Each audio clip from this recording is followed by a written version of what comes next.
Welcome to another episode of United We Stand. तो Euro का 4 semifinalist teams अभी हम लोग के सामने है और जितने भी सारे क्वार्टर फाइनल्स के मैचेस थे वो सारे खत्म हो चुके हैं।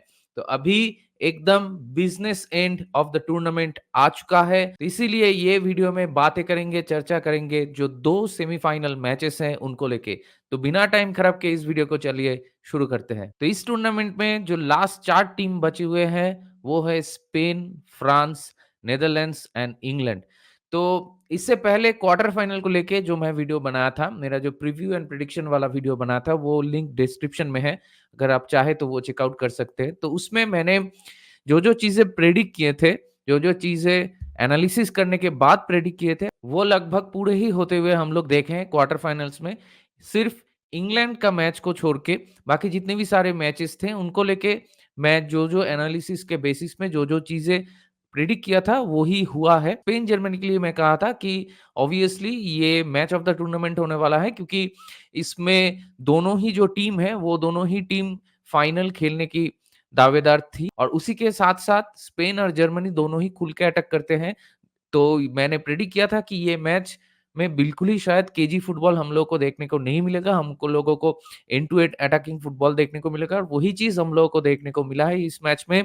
और जैसा कि मैंने प्रेडिक्ट किया था कि शायद स्पेन के पास वो थोड़ा बहुत क्वालिटी ज़्यादा है, थोड़ा बहुत प्रोफेशनलिज्म ज़्यादा है, तो इसलिए वो लोग शायद ओवर द लाइन चले जाएँगे एट द एंड और वही चीज़ एंड में हुआ।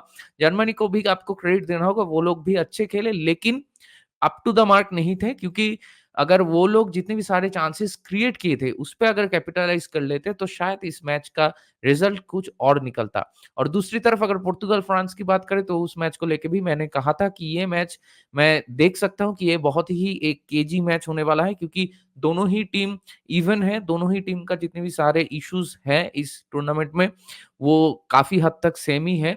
दोनों ही टीम अपफ्रंट क्लिनिकल नहीं है और बॉल मूविंग जो है वो फ्रांस का कंपैरेटिवली थोड़ा ज़्यादा स्पीड से है रादर देन पोर्तुगल, लेकिन ये मैच बहुत ही केजी मैच होगा और ये भी मैं कहा था कि शायद ये मैच एक्स्ट्रा टाइम के बाद टाई ब्रेकर में जाए। तो वही चीज़ हम लोग को देखने को मिला इस मैच में। दोनों ही टीम बहुत सेफ रिस्क फ्री फुटबॉल खेल रहे थे, लेकिन मुझे ये टैक्टिक समझ में नहीं आता कि ये क्या ही है? मतलब एक टीम में एम्बापे है, दूसरे टीम में रोनाल्डो है और इतने सारे सुपरस्टार्स हैं। उसके बावजूद अगर आपका टैक्टिक्स ये हो कि आप रिस्क फ्री सेफ फुटबॉल खेल के मैच को एक्स्ट्रा टाइम में लेके जाएँगे और उसके बाद आप टाई ब्रेकर के भरोसे रहेंगे, तो ये कैसा टैक्टिक्स हुआ? क्योंकि टाई ब्रेकर जो है वो तो काइंड ऑफ अ लॉटरी है ना, कि वहाँ पे जो नर्व होल्ड कर पाए या जो थोड़ा बहुत अच्छा खेल जाए तो वो जीत जाएगा। तो उसमें तो 19-20 है सारे, कुछ भी हो सकता है। तो it is kind of a lottery. तो ये कैसा टैक्टिक्स हुआ ये मैं समझ नहीं पाता। दोनों ही टीम के तरफ से कोई एम्बिशन हम लोगों को नहीं देखने को मिला। गोइंग अप फ्रंट वो लोग सेफ ही खेल रहे थे, स्क्वायर पास, बैक पास ज़्यादा हो रहा था और एकदम प्रॉपर केजी मैच हो रहा था। और उसके बाद टाई ब्रेकर में पोर्तुगल हार गई और वो जो पेनल्टी मिस हुआ वो जुआओ फेलिक्स से हुआ, तो वो तो हो ही सकता है किसी के साथ। और दूसरी तरफ अगर आप देखें रॉबर्टो मार्टिनेज की बात करें तो ब्रूनो फर्नांडिस एक सेफ पेनल्टी टेकर है और एक बहुत ही ट्रस्टेड पेनल्टी टेकर है, जिनका कन्वर्शन रेट बहुत ज़्यादा है और प्रेशर में वो पेनल्टी मारना जानते हैं। तो वो ही सेफ ऑप्शन रॉबर्टो मार्टिनेज ने विथड्रॉ कर लिया और उसके बाद ब्रूनो फर्नांडिस की पेनल्टी की जगह आपका जुआओ फेलिक्स ने पेनल्टी मारा। तो ये सारे छोटे-छोटे चीज़ें हैं जो एट द एंड मैटर कर जाती है और उसी के लिए आप कह सकते हो कि eight the and France semifinal तक पहुँच गए। कीपिंग इन माइंड कि अभी तक फ्रांस ने ओपन प्ले से गोल ही स्कोर नहीं किया है। 2 गोल ओन गोल थे और 1 पेनल्टी का गोल। तो लेकिन फिर भी वो लोग सेमीफाइनल तक पहुँच गए हैं। तो या शीट हाउसरी फुटबॉल हम लोग को देखने को मिलता है अक्सर इन इन नॉकआउट स्टेजेस। तो इसीलिए आई वाज़ नॉट सरप्राइज्ड कि अगर फ्रांस आगे जाए, जो कि मैंने पिक भी किया था कि शायद एक्स्ट्रा टाइम के बाद फ्रांस जीत जाए और सेमीफाइनल में हम लोगों को पहला सेमीफाइनल में स्पेन और फ्रांस के बीच मैच देखने को मिले। तो वो तो मेरा प्रेडिक्शन सही हो गया। और दूसरी तरफ नीदरलैंड्स टर्की वाला जो मैच था उसको लेके भी मैंने प्रेडिक्ट किया था कि I would back my team. मैं हालाँकि तुर्की कुछ भी कर सकती है, it is very unpredictable, underdog teams हमेशा टफ होता है उनको हराना, क्योंकि उनके पास खोने को कुछ नहीं है, तो इसीलिए ये मैचेस बहुत क्रिटिकल हो जाते हैं, बहुत ट्रिकी हो जाते हैं। लेकिन फिर भी at the end of the day I believed कि we had that quality up front कि हम लोग कुछ कर सकते हैं और हम लोग मैच जीत जाएँगे। लेकिन मैच जब चालू हुआ तो मैच के पहले 10 मिनट तक तो हम लोग बहुत ही बढ़िया खेल रहे थे। हम लोग एक के बाद एक चांसेस क्रिएट कर रहे थे और एकदम मैच शुरू होने के बाद ही पहले मिनट के अंदर ही मेम्फिस डिपाई को एक बढ़िया-सा चांस मिल गया था। लेकिन फिर भी एज़ यू नो हम लोग का जो इश्यू रहा है कि लैक ऑफ क्लिनिकलनेस और वो चीज़ ये मैच में भी था। Memphis Depay could have scored 1 और 2 goals in the first half, लेकिन उसके बाद पहले 10-15 मिनट के बाद जब तुर्की धीरे-धीरे मैच में ग्रो किए और उसके बाद बेस्ट चांसेस उन लोगों के पास ही थे। मतलब ऐसा भी कुछ बड़े चांसेस नहीं थे, लेकिन वो लोग अप फ्रंट थोड़ा थ्रेटनिंग लग रहे थे और उसी के लिए मैं वैन डाइक को फिर से रिस्पॉन्सिबल कहूँगा, क्योंकि आप लीडर हो, आप कैप्टन हो, तो आपका ही अगर डिफेंडिंग थोड़ा शेकी लग रहा है, तो फिर टीम का जो मॉडल है वो थोड़ा डाउन हो जाता है। क्योंकि जब ओपोनेंट अटैक करेंगे, तब टीम को लग सकता है कि शायद हम लोग कॉन्सीड कर जाएँ। तो इसीलिए वैन डाइक कल फिर से फर्स्ट हाफ में, specially in the first half थोड़ा शेकी लग रहे थे और on the other hand first half में डम्फ्रीज़, डिवराय और Nathan Ake was good. Good नहीं, मैं कहूँगा डिसेंट, लेकिन फर्स्ट हाफ में मेरे ख्याल से टर्की थोड़े बेटर टीम थे और डिज़र्विंगली वो लोग 1-0 लीड पे चले गए। वो पहला वाला जो गोल हम लोग कंसीड किए, it was a defensive mistake again. Far post पे किसी ने मार्क ही नहीं किया था, वहाँ पे रेंडर्स था और उसके साथ डम्फ्रीज़ था, डिवराय था, तो तीनों लोग मिलके 2 लोगों को नहीं ले पाए और वो लोग kind of a free header, वो जो बॉल आर्दा गुलर ने डाला था, उसके लिए भी आपको उसको प्रेज़ करना होगा, क्योंकि वो उसका रॉन्ग फुटेड क्रॉस था, लेकिन फिर भी it was poor defending I would say eight the and. और ये मैच का ट्रेंड रहा है कि टर्की नीदरलैंड्स वाला जो मैच था, उसमें दोनों ही टीम का ओवरऑल अगर मैं डिफेंस की बात करूँ, तो डिफेंस थोड़ा शेकी लग रहा था दोनों ही टीम का। वो लोग जितने भी सारे गोल स्कोर हुए हैं, 2 गोल हमने मारे हैं और जो 1 गोल उन्होंने स्कोर किया है, तीनों ही गोल आप अगर देखें तो तीनों ही डिफेंसिव मिस्टेक्स की वजह से आया है। दोनों ही टीम को देख के लग रहा था, specially in the second half last के 15 मिनट में, कि दोनों ही टीम को क्रॉसेस डिफेंड करने में या फिर सेट पीस हैंडल करने में थोड़ा दिक्कतें हो रही है और वो लोग थोड़ा नर्वी भी हो रहे थे मेरे ख्याल से। तो इसीलिए दोनों ही टीम जब आगे जा रहे थे, अटैक कर रहे थे, तो दोनों ही टीम का अटैक देख के अच्छा लग रहा था। लग रहे थे कि ये दोनों ही टीम स्कोर कर सकते हैं, क्योंकि डिफेंसिव क्वालिटी उतना अप टू द मार्क नहीं था। हालाँकि तुर्की के लिए मैं कहूँगा कि उनके लिए ये बहुत ही एक बड़ा गेम था, बड़े स्टेज में, बड़े टूर्नामेंट में, तो उनसे ये चीज़ आप एक्सपेक्ट कर सकते हो कि पहले इससे पहला वाला मैच में वो लोग ऑल इन करके अपनी जान दाँव पे लगा के आए थे मैच जीत के, तो ये मैच में शायद वो लोग पहले से ही थोड़ा बैक फुटेड होंगे, स्पेशली उनके टीम के 2-3 प्लेयर्स सस्पेंडेड थे, तो इसीलिए। और नीदरलैंड के पास दूसरी तरफ वो क्वालिटी है कि वो पहले ही ये मैच में अपना बड़ाव जो है वो ले सकते थे और मैच में टर्की को आने ही नहीं दे सकते थे। लेकिन फिर भी अप फ्रंट हम लोग उतना क्लिनिकलनेस एज़ यूजुअल नहीं दिखा पाए और दूसरी तरफ पहले हाफ की अगर बात करें, तो पहले हाफ में हम लोग एज़ सच कुछ क्रिएट भी नहीं किए थे, except for that first 10 minutes. और दूसरी तरफ डिफेंस वाइज़ हम लोग उतना अच्छा नहीं कर रहे थे, जो कि मैं कह रहा था कि हम लोग का जो डिफेंसिव यूनिट है, वो arguably one of the best है इस टूर्नामेंट में। लेकिन फिर भी वो लीडरशिप क्वालिटी, वो कॉन्फिडेंस नहीं देखने को मिल रहा था वैन डाइक से। लेकिन सेकंड हाफ में जब हम लोग गोल स्कोर किए, उस टाइम पे जब डी ब्रुयने ने वो फ्री हेडर वो गोल मारा, उसके बाद मैच का जो डायनामिक्स है, मैच का जो मोमेंटम है, वो एकदम से ही हम लोग के तरफ शिफ्ट हो गया और हम लोग उस टाइम के बाद लग रहा था कि हम लोग ही दूसरा गोल मारेंगे, और जो कि हुआ इवेंचुअली। लेकिन फिर भी जितने भी सारे गोल्स हुए, वो सारे डिफेंसिव मिस्टेक्स के वजह से ही हुआ है। तो हम लोग को एज़ अ डिफेंसिव यूनिट और बेहतर करना होगा। जैसे कि हम लोग इससे पहले वाला मैच में रोमानिया के अगेंस्ट में खेले थे, उस मैच में हम लोग का डिफेंसिव यूनिट बहुत ही स्ट्रॉन्ग लग रहा था, तो उसी similar kind of a performance हमको देना होगा फिर से सेमीफाइनल में, अगर आप इंग्लैंड के अगेंस्ट में कुछ कर पाते हो तो। तो eight the end of the day मैं यही प्रेडिक्शन दिया था कि हम लोग सेमीफाइनल में पहुँच जाएँगे टर्की को बीट करके, और वही चीज़ एट द एंड हम लोग को देखने को मिला। तो 3 क्वार्टर फाइनल के प्रेडिक्शन तो मेरा सही हो गया, लेकिन चौथा वाला जो इंग्लैंड और स्विट्ज़रलैंड के बीच था, उसका प्रेडिक्शन मेरा गलत हो गया। लेकिन वो वाले प्रेडिक्शन में भी मैंने ये चीज़ कहा था कि अगर इंग्लैंड ये मैच जीतते हैं स्विट्ज़रलैंड को हरा के, तो ये मैच मैं देख सकता हूँ कि ये मैच एक्स्ट्रा टाइम में जाएगा और उसके बाद टाई ब्रेकर में जाएगा। तो वही एक रास्ता होगा इंग्लैंड के लिए सेमीफाइनल तक पहुँचने का और वही चीज़ हम लोगों को देखने को मिला इस मैच में क्योंकि I am sure Gareth Southgate के ऊपर मेरा फुल कॉन्फिडेंस ही था कि वो सेम ही टैक्टिक्स से गेम खेलेंगे और वही चीज़ फिर से इंग्लैंड ने पुल ऑफ कर दिया। ये मैच का भी अगर बात करें तो स्विट्ज़रलैंड से हम लोग थोड़ा ज़्यादा एक्सपेक्ट कर रहे थे क्योंकि वो लोग जो फुटबॉल स्पेशली जर्मनी और इटली के साथ खेल के आए थे उसका 50% भी वो लोग इस मैच में नहीं खेल पाए। उसके लिए आपको इंग्लैंड की डिफेंसिव जो यूनिट था उनको थोड़ा क्रेडिट देना होगा कि they played a huge role on that part क्योंकि Kyle Walker was brilliant, Kieran Trippier भी अच्छे थे, उसके साथ जॉन स्टोन्स सारे डिफेंस के प्लेयर्स बहुत बढ़िया खेल रहे थे इंग्लैंड के लिए। Defensive wise England were the better team than Switzerland और इसीलिए मेरे ख्याल से एंड में जाके वही चीज़ उनका पेड ऑफ हुआ कि स्विट्ज़रलैंड और 1, 2, 3 चांसेस क्रिएट किए थे eight the end of the day लेकिन एक्स्ट्रा टाइम में वो चांसेस सारे ही सेव हो गए या तो फिर एक जो शकीरी का कॉर्नर था, what a brilliant corner it was लेकिन वो पोस्ट पे हिट होके वो भी चांस चला गया।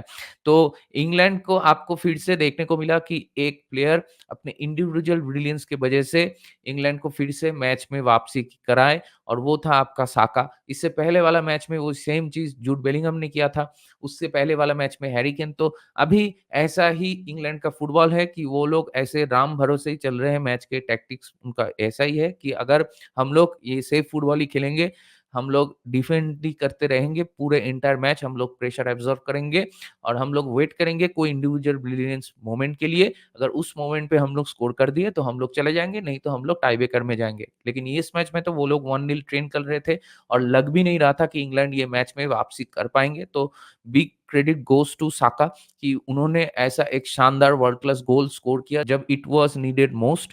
तो इसीलिए साका को प्रेज़ करना होगा और ये साका के लिए एक रिडेम्पशन है ऑब्वियसली क्योंकि सबको ही मालूम है जब साका और राशफोर्ड ने वो यूरो में टाई ब्रेकर में पेनल्टी मिस किया था तो उसके बाद कैसा क्रिटिसिज़्म झेलना पड़ा था। लेकिन मार्कस राशफोर्ड तो वो चीज़ नहीं कर पाए अनफॉर्च्यूनेटली लेकिन साका ने वो चीज़ करके दिखाया। आर्सेनल में ही had arguably his best season और उसके साथ-साथ इंग्लैंड में भी यूरो में वो ठीक-ठाक ही कर रहे थे इस पॉइंट ऑफ टाइम तक और उसके बाद क्वार्टर फाइनल में तो वो एक शानदार परफॉर्मेंस दिए हैं और उसके साथ वो क्रूशियल गोल स्कोर करके इंग्लैंड को मैच में वापसी कराए। तो ये सारे क्वार्टर फाइनल मैचेस होने के बाद अगर अभी सेमीफाइनल मैचेस की बात करें, कौन से टीम्स का ज़्यादा चांसेस है, तो उसके लिए अगर मैं बात करूँ तो स्पेन और फ्रांस वाला जो मैच है, उसमें मुझे लगता है कि स्पेन की चांस ऑब्वियसली थोड़ा बेहतर है क्योंकि अभी तक ये टूर्नामेंट में अगर कोई टीम मुझे कन्विंसिंग लगा है तो वो स्पेन ही है और उनके पास वो क्वालिटी है। लेकिन एक चीज़ जो प्रॉब्लम है इस मैच में वो है कि स्पेन की टीम में 4 प्लेयर नहीं होंगे, जैसे कि पेड्री नहीं होगा, मोराटा नहीं होगा, कार्वाहाल नहीं होगा। तो ये थोड़ी दिक्कत की बात है for Spain specially considering the stakes of this match और दूसरी तरफ अगर फ्रांस की बात करें तो देखिए फ्रांस जैसे-तैसे करके शीट-हाउज़री करके जो भी आप कह लो, फ्रांस सेमीफाइनल तक तो आ ही गया और अभी उनके पास वो क्वालिटी है बेंच में, वो डेप्थ है कि अभी अगर वो क्वालिटी अपने पोटेंशियल में खेल जाए, तो वो तो मैच में कुछ भी कर सकते हैं। तो ये मैच में से विनर चूज़ करना बहुत ही मुश्किल है। स्पेन और फ्रांस में से कोई भी जीत सकता है, लेकिन मेरे ख्याल से स्पेन के लिए जो प्लेयर्स नहीं है, स्पेन का भी बेंच अच्छा ही है। अगर पेड्री नहीं होता तो आप देख ही सकते हो कि डैनी ओल्मो आके कैसा खेल गया जर्मनी के अगेंस्ट में। तो फिर से मेरे ख्याल से जितने भी सारे प्लेयर्स अवेलेबल हैं, उनको स्टेप अप करना होगा। नहीं तो ये मैच में फ्रांस के चांसेस मुझे थोड़े ज़्यादा लग रहे हैं क्योंकि स्पेन तो अपना फ्री फ्लोइंग जो फुटबॉल है, जो फ्री फ्लोइंग वो अटैक करते हैं, उस पे ही मेरे ख्याल से स्पेन कॉन्संट्रेट करेंगे। लेकिन फ्रांस प्रॉपर शीट-हज़ारी फुटबॉल ही मेरे ख्याल से वापस से खेलेंगे। वो लोग सेफ खेलेंगे, वो लोग बॉल पोज़ीशन होल्ड करने की कोशिश करेंगे, ज़्यादा बैक पासेस, स्क्वायर पासेस खेलेंगे और वेट करेंगे एक इंडिविजुअल ब्रिलियंस के लिए ही मेरे ख्याल से वो शायद एम्बापे प्रोवाइड कर सकता है या फिर वो दूसरे प्लेयर्स भी प्रोवाइड कर सकते हैं।